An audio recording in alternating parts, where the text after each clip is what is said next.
பாவ மன்னிப்பின் நிச்சயத்தை பெற்றுக்கொள்ள வேண்டும். பரலோகத்தில் ஓரிடம் நீ பெற வேண்டும். இயேசு தருகிறார், இன்று தருகிறார். இயேசு தருகிறார், இன்று தருகிறார். அதற்காகத்தான் சிலுவையிலே ரத்தம் சிந்திவிட்டார். அதற்காகத்தான் சிலுவையிலே ரத்தம் சிந்திவிட்டார். பாவ மன்னிப்பின் நிச்சயத்தை பெற்றுக்கொள்ள வேண்டும். பரலோகத்தில் ஓரிடம் நீ பெற வேண்டும். முதலாய் தேவனுக்கு உகந்ததை தேடு. முதலாய் தேவனுக்கு உகந்ததை தேடு. பின்பு எல்லாமே உனக்கு சேர்த்து தந்திடுவார். பின்பு எல்லாமே உனக்கு சேர்த்து தந்திடுவார். பாவ மன்னிப்பின் நிச்சயத்தை பெற்றுக்கொள்ள வேண்டும். பரலோகத்தில் ஓரிடம் நீ பெற வேண்டும். நீ தேடும் நிம்மதி இயேசு தருகிறார். நீ தேடும் நிம்மதி இயேசு தருகிறார். இன்று நீ நாடும் விடுதலை அவரிடம் உண்டு. இன்று நீ நாடும் விடுதலை அவரிடம் உண்டு. பாவ மன்னிப்பின் நிச்சயத்தை பெற்றுக்கொள்ள வேண்டும். பரலோகத்தில் ஓரிடம் நீ பெற வேண்டும்.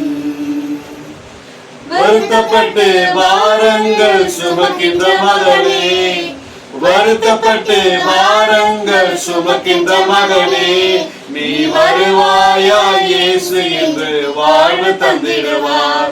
நீ வருவாயா இயேசு என்று வாழ்வு தந்திடுவார்.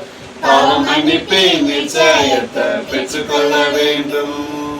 பரலோகத்தில் ஓரிடம் நீ பெற வேண்டும்.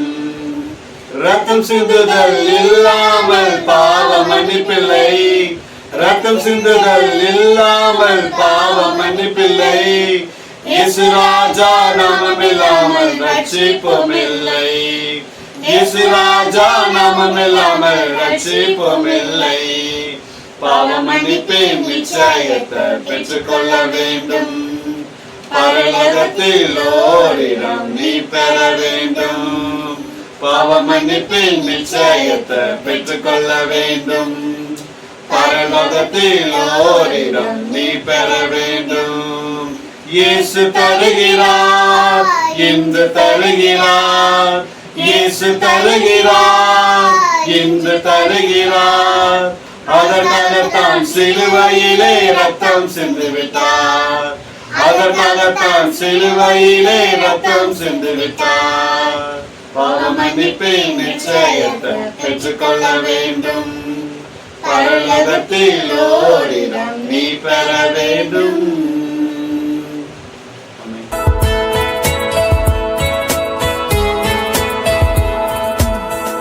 Praise the Lord.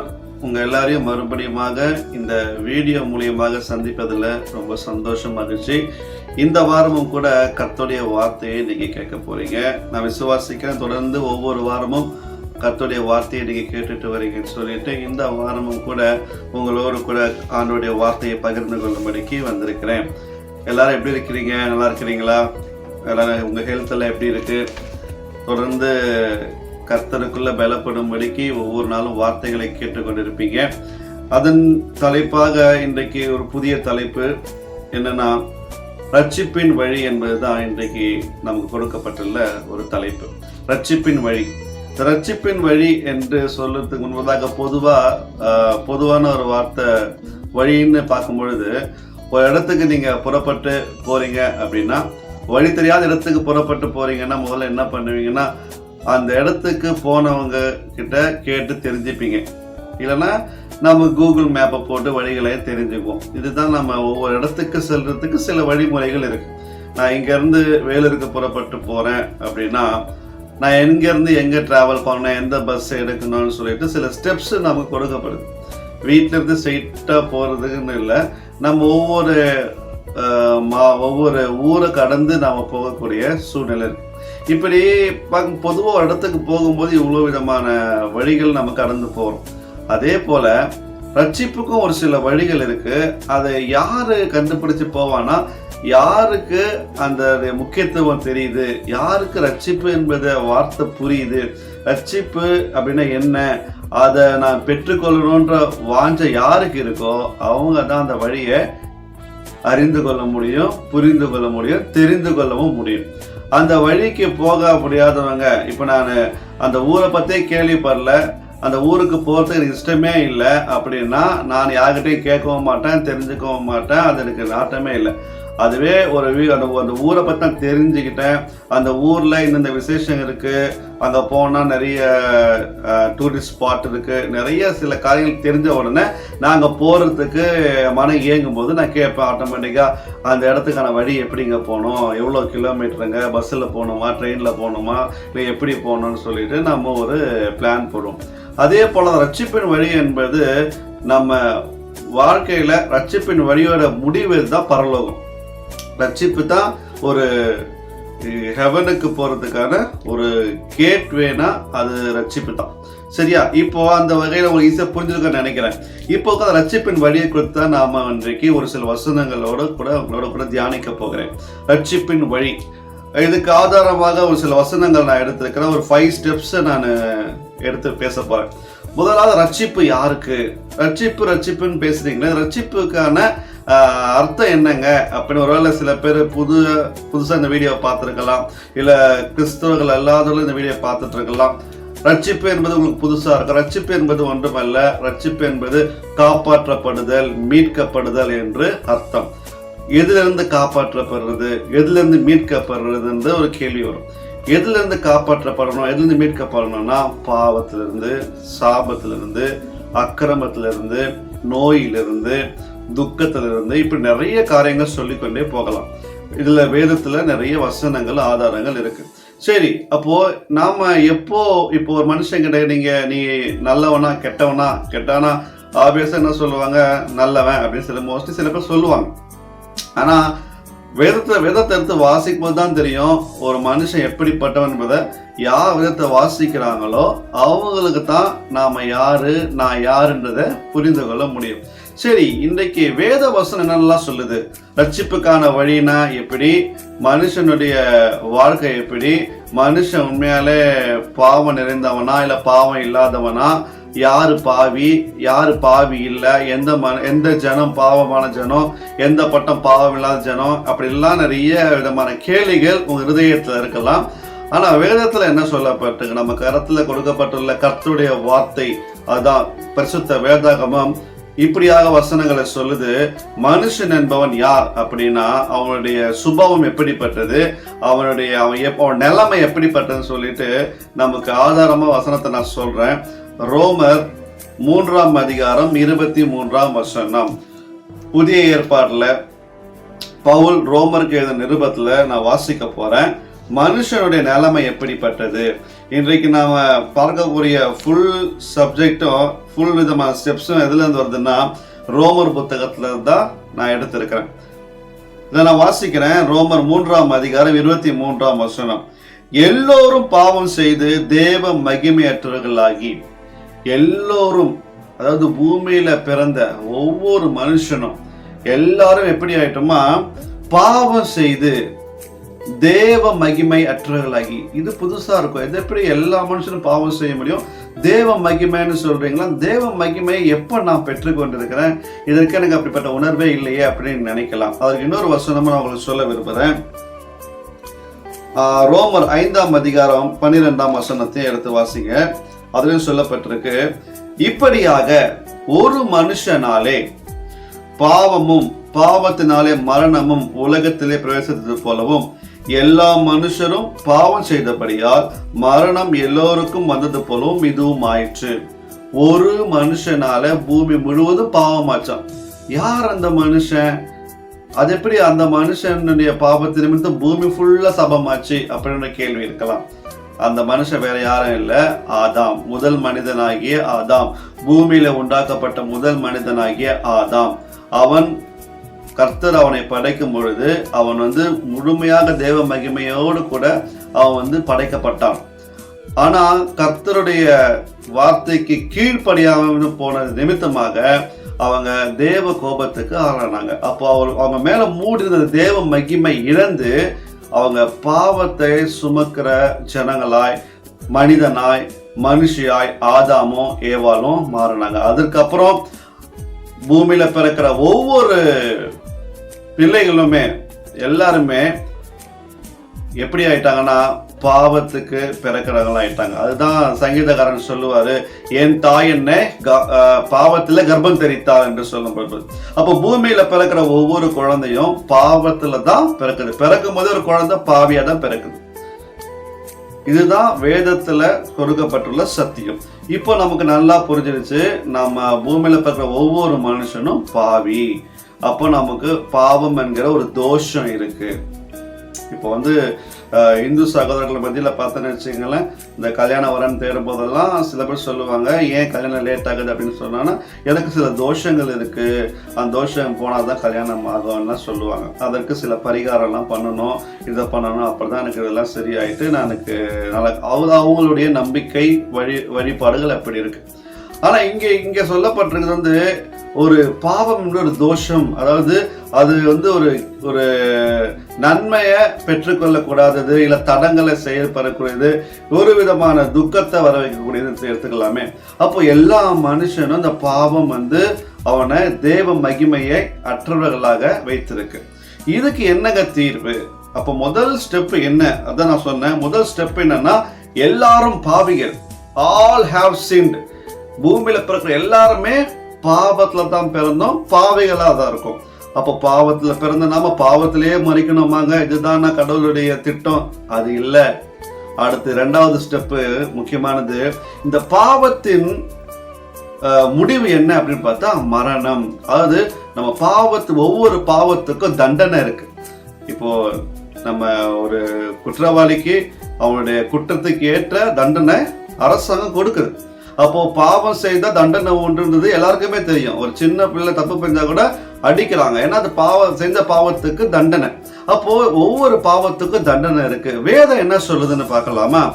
அதே ரோமர் புத்தகம் 6ஆம் அதிகாரம் 23ஆம் வசனத்தை நான் வாசிக்கிறேன். பாவத்தின் சம்பளம் மரணம், தேவனுடைய கிருபை வரமோ நம்முடைய கர்த்தராகிய இயேசு கிறிஸ்துவினால் உண்டான நித்திய ஜீவன். ஹல்லேலூயா. பாருங்க, பாவத்தின் சம்பளம் என்ன தெரியுமா? மரணமா. தேவனுடைய கிருபை வரமோ, அந்த கிருபை வரம்னு சொல்றாங்க பாத்தீங்களா, அந்த கிருபை வரம் தான் ரட்சிப்புன்றது அர்த்தம் பின்னடைவில் பார்த்தேன்னா. அப்ப அந்த யாருக்கெல்லாம் அந்த கிருபை வரமா கொடுக்கப்படுதோ அப்படி அந்த கிருபையின் வரத்தை தான் ரட்சிப்பு என்று விதத்துல சொல்லப்பட்டிருக்கு. அப்போ இந்த பாவத்தின் சம்பளம் மரணம். இந்த பாவத்திலிருந்து நாம என்ன பண்ணணுமா? நாம இந்த தோஷம் போகணும். அதற்கான வழி என்னன்றது தான் மூன்றாவது ஸ்டெப். முதல் ஸ்டெப் நான் சொன்னேன், எல்லாரும் பாவம் செய்து தேவ மகிமையை அற்றவர்களானோம். அதுக்கப்புறம் அந்த பாவம் இரண்டாவது ஸ்டெப், பாவத்தின் சம்பளம் என்ன தெரியுமா? மரணம். நம்ம அப்படி பாவம், அப்ப மரணம் என்பது ஒரு பாவமா? மரணம் என்பது நாம் மனிதனுடைய முடிவு அல்ல. தேவன் மனிதனை உண்டாக்கும் பொழுது அவன் செத்து போனோம் அந்த சிஸ்டம்ல பண்ணல. அப்ப இந்த பாவம் உள்ள வந்த பிறகுதான் மரணம் என்ற ஒரு சிஸ்டமே ஓப்பன் ஆச்சு. அதனால கர்த்தர் பாருங்க, அப்போ கர்த்தருடைய வசனம், கர்த்தர் இயேசு கிறிஸ்து மரணத்தையும் பாதாளத்தையும் ஜெயித்தார் எழுதப்பட்டிருக்கு. அப்போ மரணமே உன் கூரெங்கே, பாதாளமே உன் ஜெயம் எங்கேன்னு வசனங்களா சொல்லப்பட்டிருக்கு. அப்போ மரணம் என்பது சரீரத்துக்கு தான் ஒரு ரெஸ்ட்டை தவிர நமக்குள்ள இருக்கிற ஆத்மாவுக்கு அது என்றென்றைக்குமே பிழைப்பா தான் இருக்கின்றது. வேதம் நமக்கு நிறைய காரியங்கள் சொல்லிக் கொடுக்குது. அப்போ ஸ்டெப்ஸ் 3 என்னன்னு பார்த்தீங்கன்னா, இயேசு கிறிஸ்து நமக்காக மரித்தது தான் மூன்றாவது காரியம். அதுதான் ரட்சிப்புக்கான வழியை நம்ம தெரிந்து கொள்கிறோம். நம்ம பார்க்கிற காரியங்கள் எல்லாம் ரட்சிப்புக்கான வழி என்ன? அப்ப மனிதனானவன் எப்படி உண்டாக்கப்பட்டான், அவனுக்குள்ள எப்படி பாவம் வந்தது, பாவத்தின் சம்பளம் என்ன? மரணம். இதிலிருந்து விமோச்சனம் எப்படி? அதுதான் கர்த்தராகிய இயேசு கிறிஸ்துவனுடைய ரத்தத்தின் நிமித்தமாக. அதுவும் எடுத்து வாசிக்கலாம். ரோமர் 5ஆம் அதிகாரம் 8ஆம் வசனத்தை எடுத்து வாசிக்கலாம். ரோமர் 5:8. நாம் பாவிகளா இருக்கையில் கிறிஸ்து நமக்காக மரித்ததினாலே தேவன் நம்மேல் வைத்த தமது அன்பை விளங்க பண்ணுகிறார். ஹல்லேலூயா.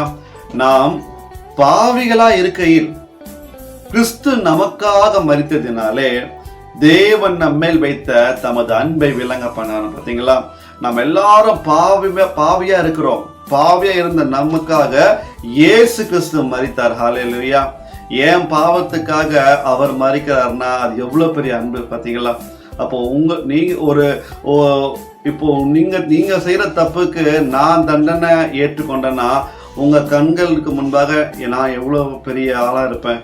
எப்ப யார் இவரு, என் பாவத்தை இவர் ஏற்றுக்கொள்றேன்னு சொல்லிட்டு உங்க என் மேல உங்களுக்கு என்ன இருக்கும், ஒரு அன்பு கரிசனை இருக்கும். கரெக்டா, அது மனித இயல்பு. ஆனா இங்க பாருங்களேன், கர்த்தர் உலகத்துல ஒவ்வொரு மனுஷனுடைய பாவம், அக்கிரமம், வியாதி, நோய் எல்லாவற்றுக்காகவும் என்ன பண்ணாரு, ஒரு நபராய் ஆண்டவராகிய இயேசு கிறிஸ்து அவர் உலகத்துடைய சகல ஜனங்களுடைய பாவங்களை தம்மேல சுமந்து கொண்டு தன் ஜீவனையே விட்டு நம்மை மீட்டு கொண்டார். இதுதான் மீட்பு.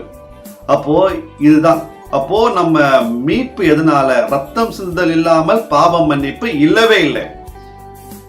இயேசு ராஜா ரத்தம் இல்லாம நமக்கு எந்த ஒரு விடுதலையுமே இல்லை. இன்றைக்கும் நம்ம இந்து சகோதரர்கள்லாம் பார்த்தீங்கன்னா அவங்க ஆடு, மாடு, கோழிலாம் பலியிடுறாங்க. எதுக்காகன்னா பாவ நிவர்த்தி செய்யறது.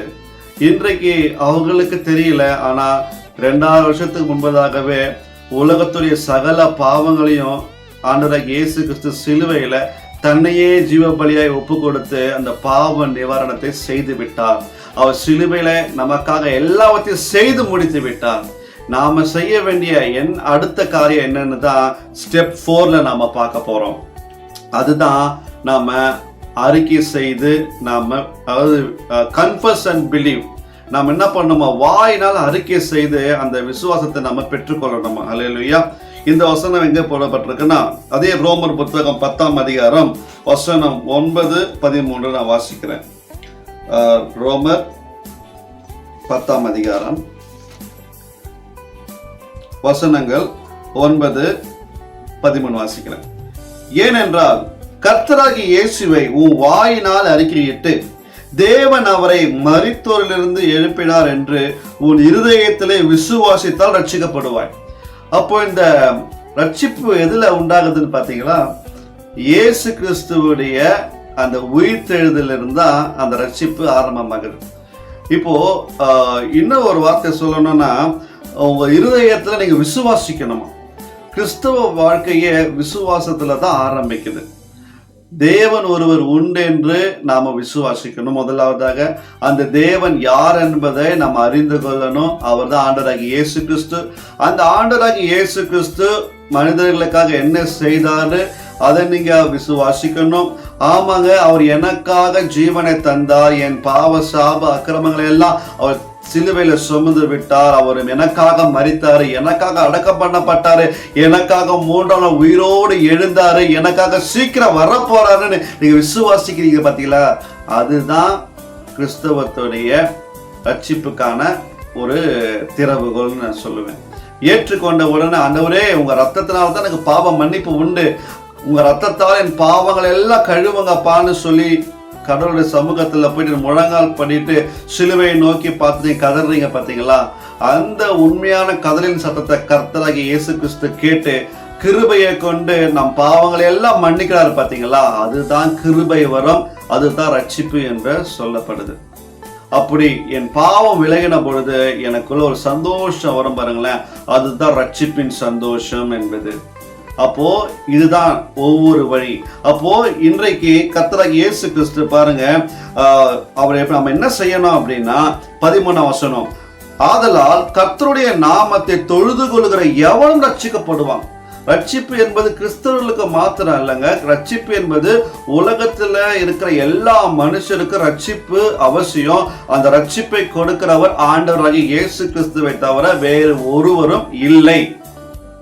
பரலோகத்துக்கு போறதுக்கு ஒரே வழி, வாசல், சத்தியம் யாரு அப்படின்னா ஆண்டவராகிய இயேசு கிறிஸ்து. இயேசு கிறிஸ்து இல்லாமல் பரலோகத்துக்குள்ள ஒருவனாலும் பிரவேசிக்க முடியாது. இயேசு கிறிஸ்துவின் ரத்தம் இல்லாமல் பாவ மன்னிப்பின் மீட்பு கிடையாது. இயேசு கிறிஸ்து இல்லாமல் சமாதானமான ஒரு வாழ்க்கையை நம்மால வாழவே முடியாது. இயேசு கிறிஸ்து தான் எல்லாத்துக்குமே எல்லாமுமானவர், தலையானவர். அப்போ அந்த இயேசு கிறிஸ்துவை தொழுது கொள்கிற எவனும் ரட்சிக்கப்படுவான். இன்றைக்கு நீங்க ரட்சிக்கப்பட்டீங்களா? ரட்சிப்பின் உத்தரவாதம் உங்க மேல இருக்குதா? அதை நாம பரிசோதிக்கணும். ரட்சிக்கப்படுவது என்பது ஒரு நாள் ப்ராசஸ் அல்ல, அது ஒரு நாள் செயல்படுகிற கிரியை செய்கிற காரியம் அல்ல. ரட்சிப்பு என்பது ஒரு ப்ராசஸிங், அது தொடர்ந்து பண்ணி முடிவு பறைந்த நிலை இருக்கிறது ரட்சிப்புடைய முடிவு. நம்ம இறுதி வரை நம்ம காத்து கொண்டிருக்கணும் ரட்சிப்புக்காக. அப்போ ஒவ்வொரு நாளும் தேவனை சமூகத்துல நாம ஒப்பு கொடுக்கிற கடமைப்பட்டு இருக்கிறோம். அப்போ பாருங்க, கடைசியான ஒரு ஸ்டெப் என்னன்னா ரிசல்ட் ஆஃப் சால்வேஷன். இதோடைய ரிசல்ட் என்ன? இப்படி எல்லாம் நான் இயேசு ரத்தத்தால் நான் கழுவப்பட்டேன்னா என்னுடைய சால்வேஷனுக்கான ரிசல்ட் என்ன? என்னுடைய ரட்சிப்புக்கான முடிவு என்பதுதான் 5th ஸ்டெப். ஆரம்பத்துல நம்ம சொல்லலாமா என்ன? முதலாவது நாம் உணர்ந்து கொள்ளணும்னா பூமியில் இருக்கிற எல்லாருமே, பிறக்கிற எல்லா ஜனங்களுமே, மனுஷர்கள் எல்லாருமே, எல்லா ஜாதி யாரா இருந்தாலும் சரி, எந்த மனுஷனா இருந்தாலும் அவன் ஒரு பாவி. பாவத்தை தான் பிறக்கிறோம். அப்படி பிறந்த நாம பாவத்திலே வாழ்ந்து பாவத்திலே மறிக்க கூடாது. பாவத்தின் சம்பளம் மரணம் சொல்லிட்டு இருக்கு. அதோடு கூட நம்ம அந்த பாவத்தோடு மறிக்காதபடிக்கு ஒவ்வொரு மனுஷனுக்கும் கர்த்தர் வாய்ப்பு கொடுப்பார். சுவிசேஷம் எல்லா ஜனங்களுக்கும் போய் சேர்ந்து கொண்டுதான் இருக்கு. சுவிசேஷம்னா என்ன தெரியுமா? எல்லாருக்கும் தெரிஞ்சிருக்கும். இன்னும் புதுசா வீடியோ பாக்குறீங்கன்னா, சுவிசேஷம் என்பது ஒன்றுமல்ல, இயேசு கிறிஸ்துவுடைய வாழ்க்கை வரலாறு. இயேசு கிறிஸ்து என்பவர் யார்? அவர் எந்த ஊர்ல பிறந்தாரு? அவர் எப்படி வளர்ந்தார்? அவர் என்னென்ன காரியங்கள் செய்தார்? அவர் என்ன விதமான போதனை ஜனங்களுக்கு போதித்தார்? அவர் ஜனங்களுக்காக தன்னையே ஜீவபலியா கொடுத்தது. இப்படிப்பட்ட இயேசுவுடைய சரித்திரம் தான் நற்செய்தி என்பது. இதை விசுவாசிக்கிற எல்லாருமே ரட்சிக்கப்படுவாங்க. அப்போ இதை நாம விசுவாசிக்கும் பொழுதுதான் நாம் என்ன பண்றோம்? ஆமா, இந்த சுவிசேஷம் இதுதான் நல்ல செய்தி, அந்த செய்தியை நான் மனதார ஏற்றுக்கொள்றேன். நீங்க சொல்ற அந்த இயேசு கிறிஸ்துவை சொந்த ரட்சகராக ஏற்றுக்கொள்ள நான் என்ன பண்ணணும்? அப்பதான் சொல்லப்படுது, உன் வாயில அறிக்கை செய்ய, இயேசுவே ஆண்டவர், இயேசுதான் கர்த்தர், அவருடைய தழும்புகளால தான் நான் குணமாகிறேன், அவர் ரத்தத்தால தான் என் பாவங்கள் கழுவப்படுது, அவர் ரத்தத்தால தான் நான் மீட்கப்படுறேன்னு நீங்க சொல்றீங்க பாத்தீங்களா? அந்த வார்த்தை, அந்த நிமிஷத்துல அதுதான் ரட்சிப்பு நமக்கு உள்ள வருது. அப்போ கடைசியா நான் சொன்னது போல அந்த 5th ஸ்டெப் தான் என்னன்னா, இதோட முடிவு எப்படி இருக்கும்? அது சமாதானமா இருக்குமா அப்படின்னு சொல்லிட்டு நம்ம பார்க்க போறோம். எப்படி இருக்கும் அதுவும் பார்க்கலாமா? ரோமர் 5ஆம் அதிகாரம் 1ஆம் வசனம் எடுத்து வாசிங்க. இவ்விதமாக நாம் விசுவாசத்தினாலே நீதிமான்களாக்கப்பட்டிருக்கிறபடியா நம்முடைய கர்த்தராகிய இயேசு கிறிஸ்து மூலமாய் தேவனிடத்தில் சமாதானம் பெற்றிருக்கிறோம். எப்படி நீதிமான்களாக்கப்பட்டோம்? இயேசு கிறிஸ்துவை விசுவாசித்த நிமித்தமாக. இயேசு கிறிஸ்து விசுவாசித்தது மாத்திரம் அல்ல, அந்த விசுவாசத்தின் நிமித்தமாக அவர் ரத்தத்தினால கழுவப்பட்ட ஒவ்வொருவரும் நீதிமான் என்று வேதம் சொல்லுகிறது. யார் நீதிமான் என்றால், இயேசு கிறிஸ்துவின் ரத்தத்தால கழுவப்பட்ட ஒவ்வொரு மனுஷனும் நீதிமான். அதுதான் வேதம் சொல்லப்பட்டிருக்கு. அதுக்கப்புறம் 8ஆம் அதிகாரம் 1ஆம் வசனத்தை எடுத்து வாசிங்க. ஆனபடியால் கிறிஸ்து இயேசுவுக்குட்பட்டவர்களா இருந்து மாம்சத்தின்படி நடவாமல் ஆவியின்படியே நடக்கிறவர்களுக்கு ஆக்கினை தீர்ப்பு இல்லை. 8ஆம் அதிகாரம் கடைசி வசனத்தை நான் படிக்கிறேன், 38, 39. மரணமானாலும் ஜீவனானாலும் தேவதூதர்களானாலும் அதிகாரங்களானாலும் வல்லமைகளானாலும் நிகழ்காரியங்களானாலும் வருங்காரியங்களானாலும் உயர்வானாலும் தாழ்வானாலும் வேற எந்த சிருஷ்டியானாலும் நம்முடைய கர்த்தராகிய இயேசு கிறிஸ்துவினுள்ள தேவனுடைய அன்பை விட்டு நம்மை பிரிக்க மாட்டாது என்று நிச்சயித்திருக்கிறோம். ஹல்லேலூயா. பாருங்க, ஒரு மனுஷன் பாவியாய் பிறந்தான் தான், ஆனா முடிவு பார்த்தீங்களா? கர்த்தருடைய அந்த அன்பு நம்ம இந்த சொன்ன அந்த லிஸ்ட்ல பார்த்தீங்கன்னா, அந்த லிஸ்ட்ல இருந்து எதுவுமே நம்ம இயேசு கிறிஸ்து அன்பை விட்டு நம்மை பிரித்து கொள்ள முடியாதுங்க. ஹல்லேலூயா. இந்த சூழ்நிலை நீங்க எப்படி வேணா இருக்கலாம், எந்த சூழ்நிலை நீங்க கடந்து போய் கொண்டு இருக்கலாம், ஆனா கர்த்தருடைய வார்த்தை உங்களை நோக்கி வருது. உங்களை என்கரேஜ் பண்றேன் இந்த வார்த்தைகள் மூலியமாக. நீங்க எந்த மாதிரி சிச்சுவேஷன் இருந்தாலும் சரி, கிறிஸ்துவுடைய அன்பை விட்டு ஒன்றும் உங்களை பிரிக்க முடியாது. ஹல்லேலூயா. இது கர்த்தருடைய வார்த்தை நமக்கு நேராய் சொல்லுது. ஹல்லேலூயா. அப்போ இயேசு கிறிஸ்துவின் அன்பு ஒருபோதும் மாறாது. அவரை நோக்கி பார்த்த முகங்கள் அனைத்தும் பிரகாசம் அடைந்தது. இந்த பூமிக்குரிய வாழ்க்கையில நம்மளை சுற்றி இந்த பூமியில இருக்கிற காரியங்கள் எல்லாமே பார்த்தீங்கன்னா பாவம் நிறைந்ததுதான் இருக்கு. நாம பூமியில வாழும் நாட்கள் முழுவதுமே இந்த பாவம் நிறைந்த உலகத்தை தான் நம்ம வாழ்ந்து கொண்டிருக்கிறபடியால் பாவம் நம்மளை நெருக்கி ஏவ செய்யும், பாவம் நம்மளை பின்தொடரும், பாவம் நம்மளை புஷ் பண்ண பார்க்கும். அவைகளிலிருந்து நம்ம சிக்கி கொள்ளாதபடிக்கு விலகி ஓடணும். ஹல்லேலூயா. இச்சையோடு கூட நம்ம சண்டை போட முடியாது. இச்சையை நம்ம ஜெயிக்கணும்னா விலகி ஓட வேண்டும். அதுதான் கர்த்தருடைய வார்த்தையை நமக்கு சொல்லுது. அப்போ வேத வசனம் தான் நமக்கு மிகப்பெரிய ஆதாரமாய் இருக்கிறது. மறுபடியும் நான் உங்களுக்கு ரிமைண்ட் பண்றேன், கர்த்தருடைய வார்த்தை எப்படிப்பட்டது அப்படின்னா, த சால்வேஷன், ரட்சிப்புக்கான வழி எப்படிப்பட்டது அப்படின்னா, முதலாவதாக எல்லாரும் பாவம் செய்து தெய்வ மகிமையற்றவர்களாக இருந்தோம். அப்படி பாவத்தோடு நம்ம பூமியில வாழ்ந்தோமானால் அந்த பாவத்துடைய ஒரு சம்பளம் தான் மரணம். அதற்கான முடிவு நரகம் என்பதும் விதத்துல சொல்லப்பட்டிருக்கு. அப்போ நாம் என்ன செய்யணும் அப்படின்னா, ஆண்டவராகிய இயேசு கிறிஸ்துவை நாம அறிந்து கொள்ள வேண்டும். இயேசு கிறிஸ்துவை அறிந்து கொண்டாதான் அவர் நமக்காக என்ன செய்தார், நாம என்ன செய்ய வேணும், அதுதான் நம்ம ஆண்டவராகிய இயேசு கிறிஸ்து இதயத்தில் ஏற்றுக்கொண்டு நாவினால் அறிக்கை செய்து நம் பாவ சாபங்களை எல்லாம் அவர்கிட்ட நம்ம அறிக்கை செய்து விட்டு விடும் பொழுது அவர்கிட்ட ஒரு இரக்கத்தின் நிமித்து ரட்சிக்கப்படுவோம். அதுக்கப்புறம் அதோடைய முடிவு என்ன அப்படின்னு பார்த்தோம்னா, அவருடைய அன்பை விட்டு ஒன்றும் நம்மளை பிரித்து கொள்ள முடியாது. அதனால இதுதான் ரட்சிப்புடைய ஒரு வழி. இந்த ரட்சிப்பின் வழியை இதோடு முடியல. ரட்சிப்பு தான் கிறிஸ்தவத்துடைய ஃபர்ஸ்ட் ஸ்டெப்பு. ரட்சிக்கப்பட்ட பிறகு நாம் என்னென்னலாம் செய்யணும் தெரியுமா? அது ஒரு 7 காரியங்கள் இருக்கு. அதோடு கூட நான் இந்த செய்தியை முடிக்க விரும்புகிறேன். ஒரு கிறிஸ்தவனுடைய வாழ்க்கையில காணப்பட வேண்டிய 7 வழிகள் என்னென்ன சொல்லட்டுமா?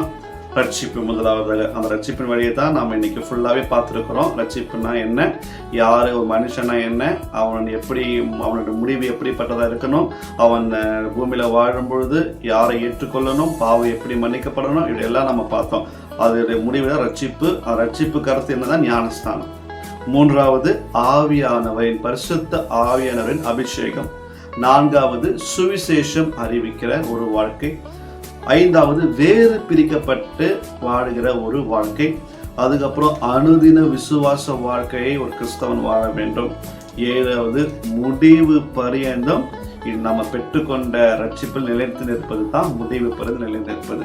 இந்த 7 வகையான வழிகளை ஒரு கிறிஸ்தவன் கண்டிப்பாக கடைபிடிக்க வேண்டும். அதற்கு பரிசுத்த ஆவியானவர் நமக்கு உதவி செய்வார். அதனால இன்றைக்கு இந்த வார்த்தைகள் உங்களுக்கு பிரயோஜனமா இருக்கும் என்று நான் விசுவாசிக்கிறேன்.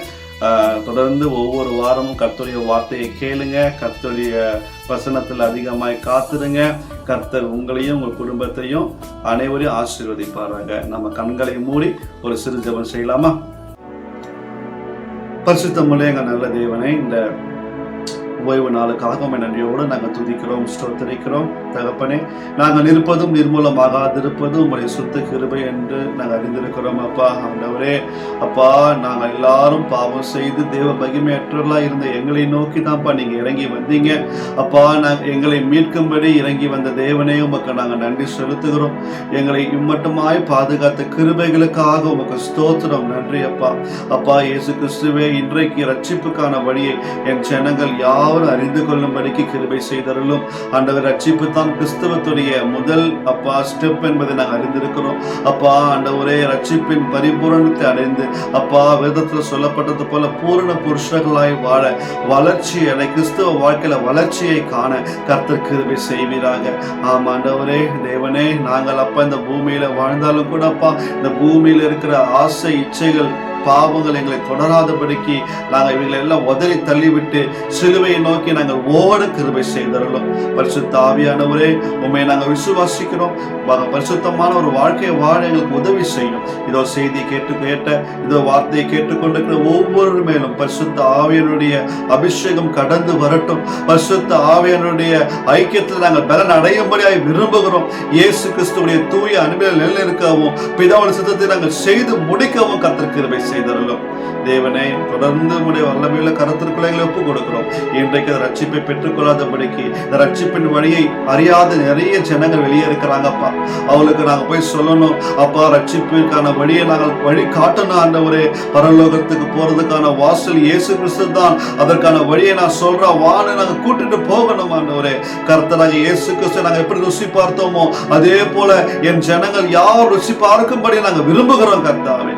நாங்கள் மாத்திரம் அப்பா அந்த சந்தோஷமான பாக்கியத்தை பெற்றுக்கொள்ளாதபடிக்கு அப்பா எங்க கூட இருக்கிற அப்பா ஒவ்வொரு ஜனங்களும் பெற்றுக்கொள்ளும்படிக்கு அவளுக்கு ரட்சிப்பின் வழியை நாங்கள் காண்பிக்க கடமைப்பட்டிருக்கிறோம், கடனாளிகளா இருக்கிறோம் கர்த்தாவே. எங்களுக்கு அப்படி கிருபைகளை தாங்க. நாங்களும் ஆண்டவரை பரலோகத்துக்கு வரணும். எங்களோடு கூட இருக்கிற ஒவ்வொருத்தரும் பரலோகத்துக்கு வர ஆயத்தப்படுத்தணும். உங்களோட வருகைக்கு எங்களை ஆயத்தப்படுத்துங்க. உங்களுடைய பரிசுத்த கரத்துல எங்களை யாவரையும் ஒப்பு கொடுக்கிறோம். உங்களுடைய கரத்துல எங்களை அர்ப்பணிக்கிறோம், பொறுப்பெடுத்துக் கொள்ளும். இயேசு கிறிஸ்துவின் வல்லமையுள்ள நாமத்தில் ஜெபிக்கிறேன் என் ஜீவனுள்ள நல்ல பிதாவே. ஆமென். God bless you. God bless you.